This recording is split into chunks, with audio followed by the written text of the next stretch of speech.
Good morning. Brighter Morning with Bo. This is Bo Tiwari. We thank you for watching. This is MCTV, Multicultural TV, and you are viewing this in Trinidad and Tobago and the Caribbean region, wherever you are. Thank you for watching. We have two important guests in the services sector and more particularly in the tourism sector. That is Mark Edgill, who is president of Trinidad and Tobago Coalition of Services Industries. This is a coalition of all the industries and services that come under the umbrella of one organization to deal with the issue of the development of services industries and services businesses and to focus on exports. And Ms. Lorraine Pouchet, who is the incoming president of the tour operators community in Trinidad and Tobago. So let's talk to them. Morning. Hi. Good morning. How are you, Mark? You've got to put the sound on. You got the sound on, Mark? You hear me now? Right. Okay, so perfect. good. Yeah, morning, Bo. Good. Morning, Lorraine. So good to see you. Morning, Mark. You hearing me? Yeah, I'm hearing you now, Lauren. You are Okay, hearing great. me? You are hearing me? Yes, we are. I am. Okay, good to see you, Lauren. I haven't seen you for a long time. How are you? We've talked, but I haven't Yes. seen you for a long time. I How are you know doing? we talk. I am doing pretty good. Pretty good under the circumstances. All right. Okay. Well, let's start with services before we get to tourism. And tell me what is happening in that sector now that we are opening up the economy and you have this situation in which you have increasing spread, rising number of infections, and increased numbers of deaths.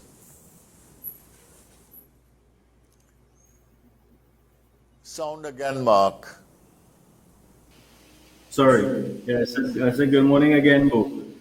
And I wanted to what I was saying before when you couldn't hear me is that I like the description you gave of the TTCSI. It's very on point. So thank you for that. Good.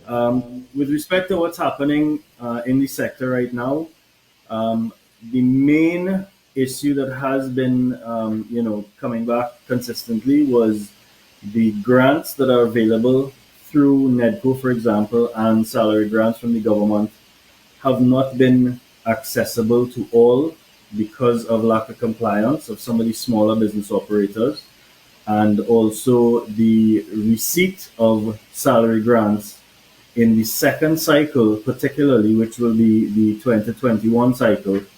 I think less than 10% of the people that we are aware of have been getting those grants into their accounts. I know there were some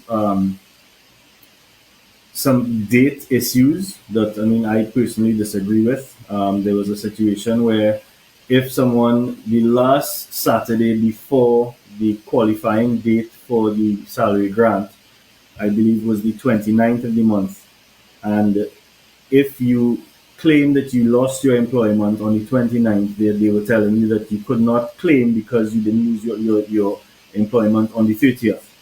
So, things like that, which are, pretty unacceptable, have been issues. The sectors allowing to be back to work in particular, of course, everybody's cautious in how they're operating.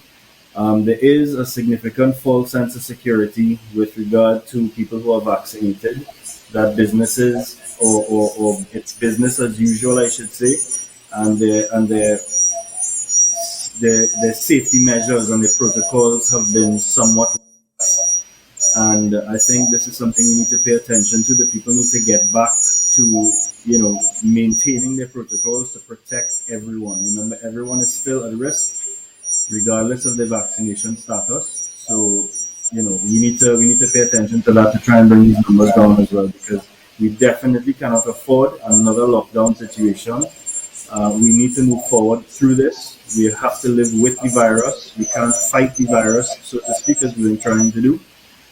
So it's all about mitigating the numbers and mitigating the risk, and it's up to us as a population to act and to do that responsibly. Okay. Has this issue of safe zones been working, you think? So one of the things that I had raised as a concern going into the safe zone scenario was the fact that we have a 70% reduction in business in some sectors, retail, so to speak, for one, that I know of because I'm involved in as well. You've had a 70% reduction in actual business prior to the pandemic. Then you have access to safe zones and businesses that only can be accessed by people who are vaccinated, which now represent, well, maybe 45% of the population. And then within that 45% of the population who would be allowed to access the safe zones, you now have how many or what percentage of that are people who have been economically, financially impacted by loss of jobs, different things like that, that cannot afford to patronize some of these businesses in the safe zones. So you're looking at a dwindling down of, what is the actual market that's available to access that these businesses are able to tap into and market to right now. And, with regard to the safe zones, nice concept, but I do think that given the situation where there's no difference in terms of transmission of the disease and passing it on, getting infected from whether vaccinated or not vaccinated, there doesn't seem to be a specific benefit, because if someone goes into a safe zone that is vaccinated, that is infected with COVID, everyone in that safe zone is at risk. So unless, again, as I said a short while ago, unless everyone is responsible and follows protocols and still considers themselves at risk and still considers themselves a risk to others, we're going to continue with these numbers and continue, with the potential of having another lockdown, which I God above, I hope it does not happen, because I think that will be devastating for everyone economically in this country. So, with regard to these safe zones, I'm not seeing an economic success. Whether it is succeeding in terms of mitigating numbers, is one thing that I obviously am not privy to that information and how accurate the information is that we do get. But with regard to the business that people are going to be doing or are doing in these safe zones, I have my reservations in terms of the feasibility of it. All right. I mean, I mean, we can't have it both ways. You can't want 100% of the market with 45% of the vaccinated and want to mitigate the spread and to contain the potential for spread. And and basically give the unvaccinated the same access as the vaccinated. I'm sorry to take this kind of position, but I mean, as a person who is personally responsible and responsible for other people and who have to take care to protect these people, I mean, I believe that you have to have restrictions, and the imposition should really be on the unvaccinated, I am sorry to say, rather than those who have been vaccinated.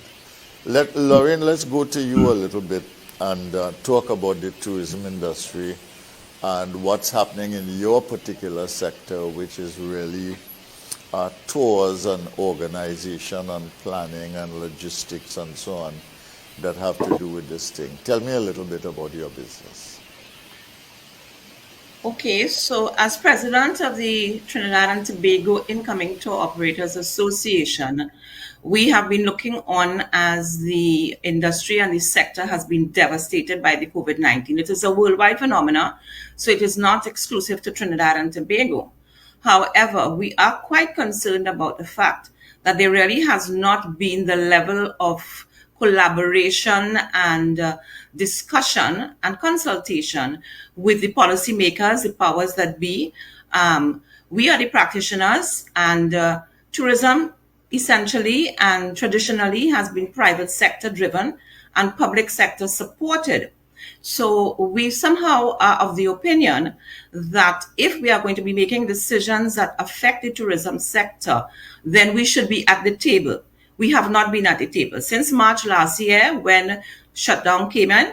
We have not had any meetings whatsoever with any policymakers, with not the Ministry of Tourism, as to how can we mitigate the fallout to the tourism providers. Now, with that in mind, let us understand something. We opened the borders. And who did we open the borders to or for? We opened the borders for our people to come back home, but we also opened the borders so that people who have business here can come back, can come in, and people who want a holiday and choose to come to Trinidad and Tobago can come. However, our product is not ready. Whether we open today or we open in 6 months, we are not ready because we have not done what we are supposed to do. As Mark said, most of our people did not get the grants. Only 2 of our people got grants from NETCO, and about 10% of those who applied for assistance for their staff got any type of salary relief. This last dispensation of salary relief, we got nothing. So I do not think that the time and emphasis that should be placed on the tourism sector is being placed. We understand the challenges. We know we can't open up to everybody to come in and just run things as normal. The cases are increasing. Yes, we are aware of all of this, but there are things that we can do that are solution oriented and that can give us a phased plan with steps as to how we're going to open back up safely and ensure that the persons employed in this tour operating sector, of which there's a very large supply chain, artists, artisans, tour guides, taxi drivers, many people benefit from this. And many people are now migrating out of the industry because they have to find a way to eat. So it has been quite devastating. So far, between 25 and 30% of our members have closed down permanently. We anticipate that within the next few months, couple of months, by January at least, if nothing happens, that another maybe 20% will close down permanently. Some have mothballed their businesses. And really and truly, nothing really has been done for us to have hope that coming out of this, there will be some kind of solution. And bearing in mind both that prior to 2015, the contribution of tourism to GDP as a foreign exchange earner and to GDP was between 13 to 16%. Since 2015 and pre-COVID, it went down to about 8%, 7.8%. Since COVID, well, I can't say because I think it probably is less than 1%. And the more that we get people involved, whether it's domestic tourism, international tourism, is the more that people would be able to contribute via taxes and to feed their families and to be sustained. Now, I heard Mark say a lack of compliance because of the fact that really and truly, we have not standardized the industry as we should. There are no real standards in place for what a tour operator should do, what a tour guide should do, what are the legal requirements. There are really no standards in place. And just to close off this first part of my comments, I would like to say that I really would like to push for some sort of domestic tourism where we can have the sites and attractions made COVID-19 ready, because it will need to be COVID-19 ready when we start to bring in international visitors, so that we can have it COVID-19 ready, and we can do a dry run with our domestic tourism campaign, which will also impact upon the mental health of our people. We have been on lockdown, and we can see what happened when we open back up. Everybody's going crazy. But if you put in place a planned, phased opening up and include things that could give people activities to do, so that they can be mentally stimulated and not feel like they are on lockdown permanently, I think that would augur well. So that I'm not a health expert. I can't talk about the health risks and so on, but what I do know is that in the tourism industry, we have to be extremely prepared and extremely careful and take care of the safety and security of our product and the deliverables, because we all have public liability insurance, which is quite onerous, the requirements, and the cost of it is quite high. So I think that in partnering with us, the government could do well to help the population face this whole situation with some type of hope for the future. All right, tell me something. How many tour operators you are talking about in Trinidad and Tobago, first of all? And what do you mean by the product is not ready? Okay, so to tell you how many tour operators there are in Trinidad and Tobago, I cannot do that. There are many fly-by-night tour operators, people who say they're doing a tour, they pick you up in a car and they take you on a tour. This is why I spoke about standards and regularization of the industry. I can tell you from the association, as it stands right now, we have about 25 members because we have lost members in the last 2 years. So I hope that answers that question, because it is important to understand that we as a country, our watchwords are discipline, tolerance, and production. I think we focus a lot on the tolerance. The discipline and the production, I'm not too sure about, because part of the production is to be disciplined in how you produce whatever you have to produce. And that means that you need to have regulations in place to handle whatever the outcome could be. Your second question, Bo, just remind me, please. What do you mean by the product is not ready? Okay, the sites and attractions have been closed down since March last year. For example, the Gaspre Caves. Gaspre Caves has been closed. Have we done any refurbishment? Have we done site inspections and brought it up to the standards that would be internationally required to ensure that we are COVID-19 compliant with the safety and security that is going to be needed to help people to enjoy a product and not be at risk of getting ill? And many of these sites are not ready. Many of these sites, and even if they do decide to open up, the sites and attractions, the tour operators, the persons who supply the product, are going to need financial assistance to help us to reach the point where we are ready to produce the product that is of international standard. Okay. We see $50 million going to Tobago as grants and various things to help the tourism industry, and we applaud that, because they are our brothers and sisters, and tourism is their main form of income. But please don't forget that Trinidad has an impressive tourism product. We have waterfalls, we have so many different historical sites and attractions, cultural events that can be put on. We have so many things that we offer in Trinidad that really and truly we should be marketing Trinidad and Tobago as a dual destination for tourism experience. But we don't normally do that. We kind of suppress the tourism push for Trinidad and we up it the ante for Tobago, not understanding that the two of us together are better than one by themselves. So I think we need to do a SWOT analysis of the sites and attractions, a SWOT analysis of the product.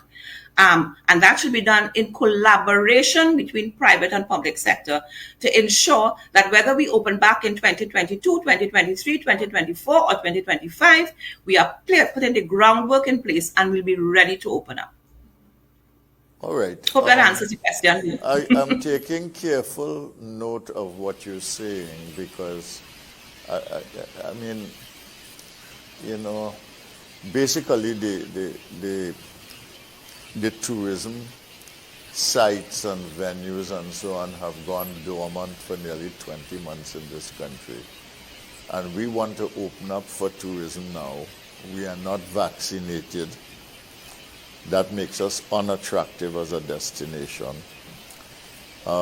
If I want to travel somewhere, the first thing I would do, if it were not a country like the United States or England and so on, where the amount of vaccinated is readily known, 70% or 80% or whatever, is that I would check to find out what is the rate of vaccination, full vaccination in that country. And I would then look at the vaccination rate for the region in which I am going, if I am going to one place. And I would be very careful about how I proceed with my business.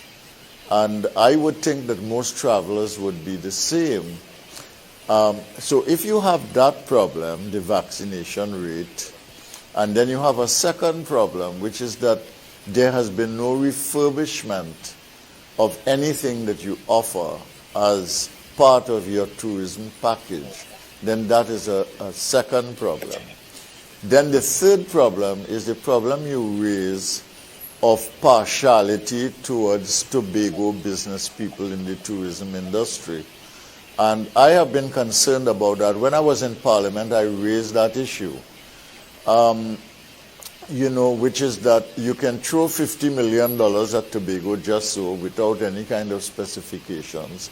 Did any money really come to people in the tourism sector in Trinidad, where we have, in fact, in terms of attraction, first of all, Trinidad supplies nearly 500, under good conditions, nearly 500,000 tourists to Tobago every year. It's the biggest proportion of tourists that go there in any period. So that's the first thing. And the second thing is that Trinidad itself is a main venue, especially for things like business tourism, and people come, they do things on the side, etc. People come for visit, diaspora visits back here. Have any of the businesses at all in the tourism sector in Trinidad and Tobago, as far as you're aware, been helped?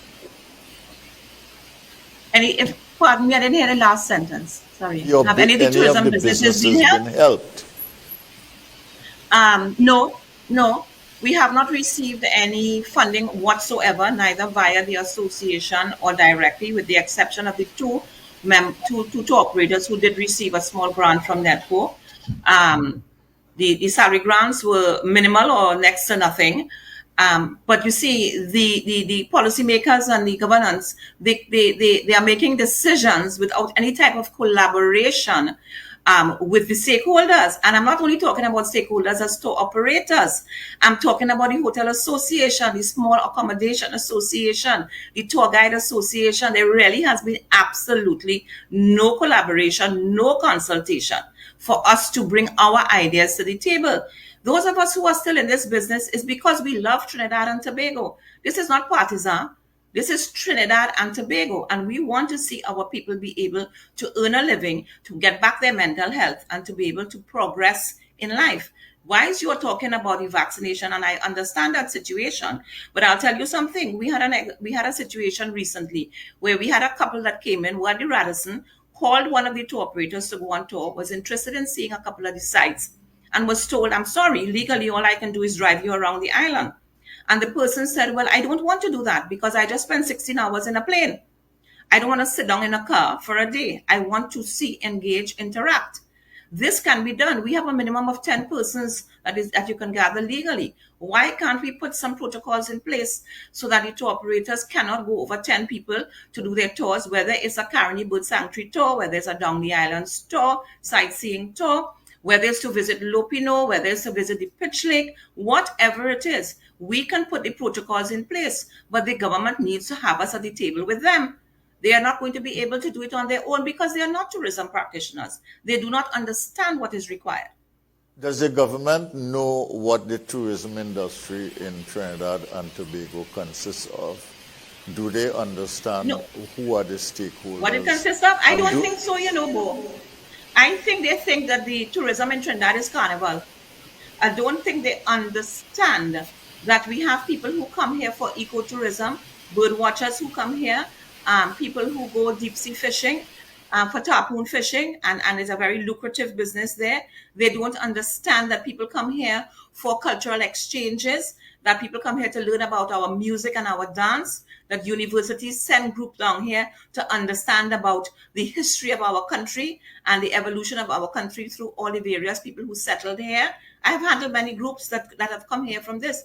Universities who send people here.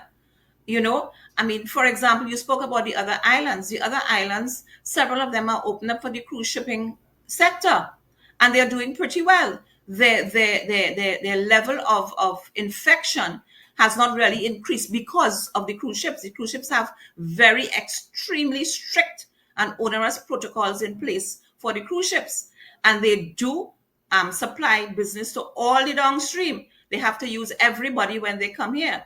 I wonder if the reason for what can I call the word? The hesitation to have us at the table with them to discuss the cruise shipping sector particularly is that they are privatizing the port, and maybe they want to privatize and have a particular person handle cruise ships and remove the tour operators out of the equation. because one has to wonder with the silence that we are having, you are left open to making conclusions that may not be accurate. But if we were at the table, we could understand what's happening. Right, I'm going to ask you a question, but we're going to have to break now and come back. Think about it when I come back. Was the decision to have separate vehicles to deal with Tobago tourism as opposed to Trinidad tourism, was that a good decision, you think? And especially in this challenge now where everybody is battling to bring back the industry, it's not easy to bring back.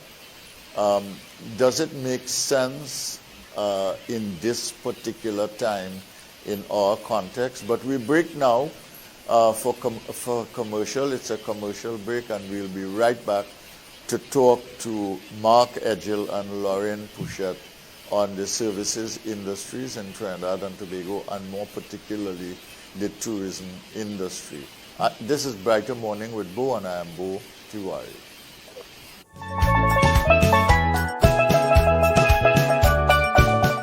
Welcome to Lifetime Solutions, where you can trust your roof to us. Our services include custom fabrication, steel framing, roofing installation, on-site roll forming, roofing maintenance and services. Call 223-ROOF or 223-7663 for a quote today, or visit our website www.lifetimesolutions.tt.com. Lifetime Solutions. You can trust your roof to us. Call 223-ROOF or 223-7663 for a quote today, or visit our website www.lifetimesolutionstt.com.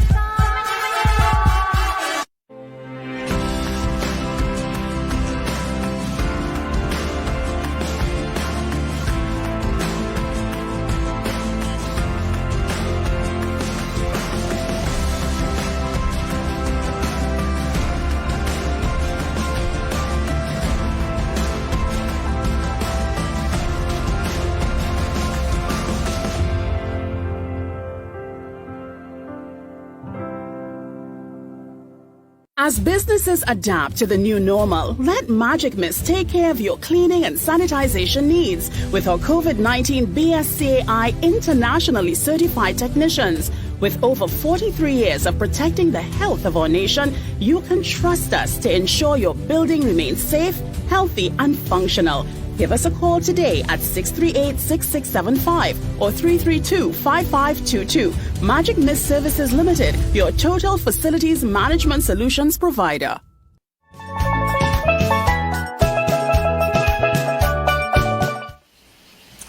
Brighter Morning with Bo. This is Bo Tiwari. Thank you for staying with us, and we are talking about services industries in Trinidad and Tobago and the tourism industry. Lorraine, I asked a question before we broke. What is your response to that? I mean, do we need separate and distinct marketing and promotional entities for Trinidad as well as Tobago, and separate one for Tobago? Well, that is a very loaded question, Bo, but I will do my best to respond from my 35, 40 years of experience in this industry. Tobago has a special, unique way about their tourism, and Trinidad has many products that they can offer. Separating Trinidad from Tobago, so you have Tobago tourism, Trinidad tourism, that is all well and good for the on-the-ground management of what is happening within the industry and the various islands. I believe that if you have a Ministry of Tourism, and it should be strictly a Ministry of Tourism because of the potential for foreign exchange earnings and the contribution to GDP, it should not be convoluted with any other ministry, any other sector that may get more attention, as we are seeing that is happening right now, because culture and the arts are getting more attention than tourism per se. Isn't there a relationship? Isn't there a relationship between tourism and culture, though? Or does that narrow There is it a too relationship. Yeah, but you didn't let me finish my point, Bo. Let me just finish my point. The point is that if you have a Ministry of Tourism that is responsible for both islands, because Tobago is not autonomous yet, that is responsible for both islands with specific product Therefore, there needs to be specific marketing strategies that relate to the destination that you are attracting people to. And remember, previously I had said that we should be marketed as a dual destination. Then you need to have an overarching control of both the sectors, both islands. That means that the Ministry of Tourism should be responsible for Tobago tourism and Trinidad tourism, but with separate entities set up within the two islands to manage the logistics and the marketing of those particular destinations.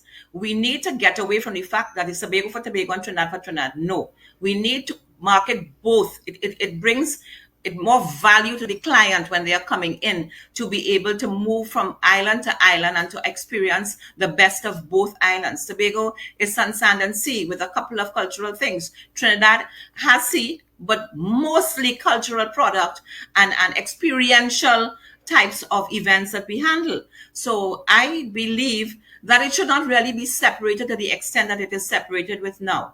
There should be a more serious collaboration and understanding of the benefits of marketing your product. I don't know when the government last did a SWOT analysis of what the products are in both Trinidad and Tobago. And perhaps the problem that we are having is that there's a lack of empirical data to help support the decision making.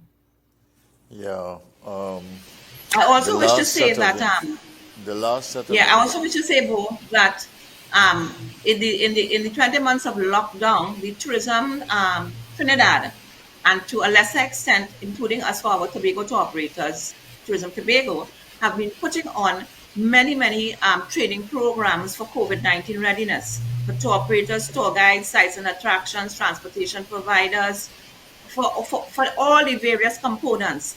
And we have encouraged, and I would say 90% of our members have attended and have received certificates that they are ready and willing to operate.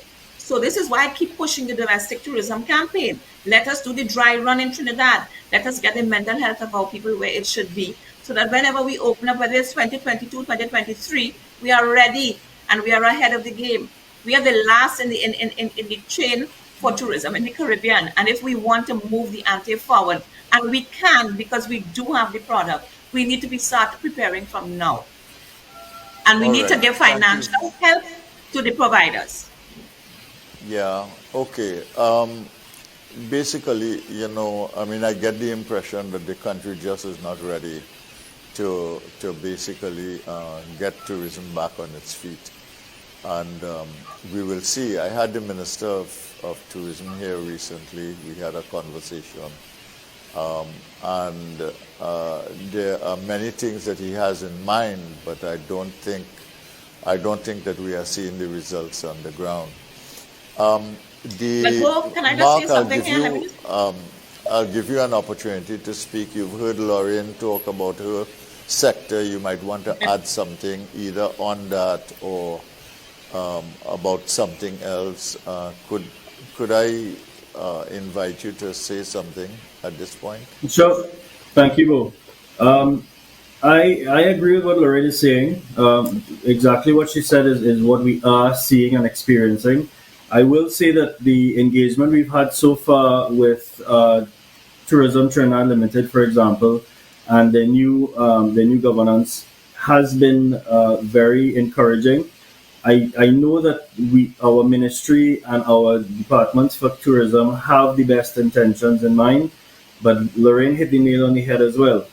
There is not enough collaboration or enough of the service providers that are on the ground experiencing the industry and operating in the industry themselves, giving feedback and being able to provide an assessment on how or if something that wants to be implemented is feasible and can work.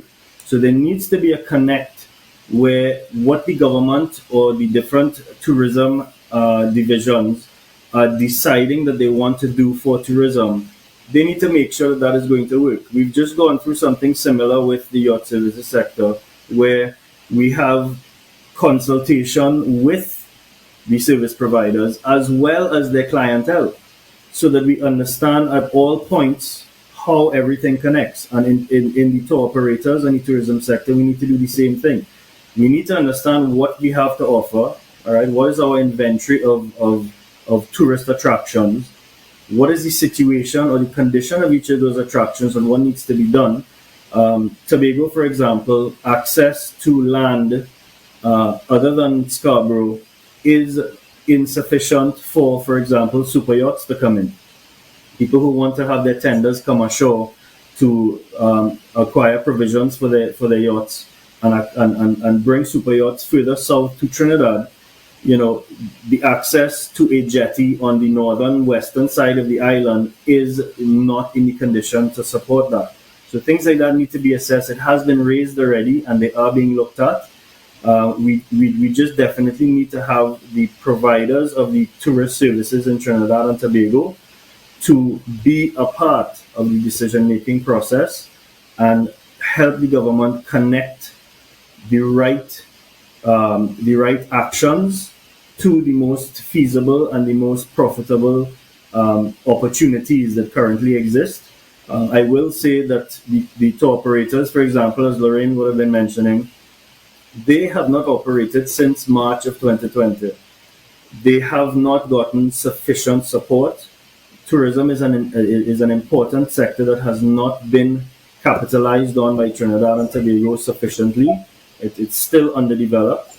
And the tour operators have, their protocols have been approved and established. They've been approved by CAFA. They can operate safely. And tour operators have the ability to control the numbers that they operate with. So as Lorraine said, if it is the government has determined 10 people is the maximum that can gather in a group, then the tour operators should be allowed to take 10 people, provided that they can maintain safety and show through their protocols and the implementation of them that they can take, if it's instead of 50 people on a boat, they're taking 10 people on a boat. So everybody is sufficiently spaced out. Everyone is required to maintain their protocols, their mask wearing, their sanitization, etc. They need to be given the opportunity to get back to work. And we need to have the conversations. We need to have the government giving the consideration to this sector so that, again, they can get back to work. The sooner they get back to work is the less that they're going to be dependent on the government for. We have to break now. I wanted Lauren to say something, but we don't have the time. We're going to have to break. You can call me back, Bo. You can call me back. Yeah, we might have to do that. We have to break now for Andrew Chan and the news. This is Brighter Morning with Bo, and we will see you tomorrow. Take care.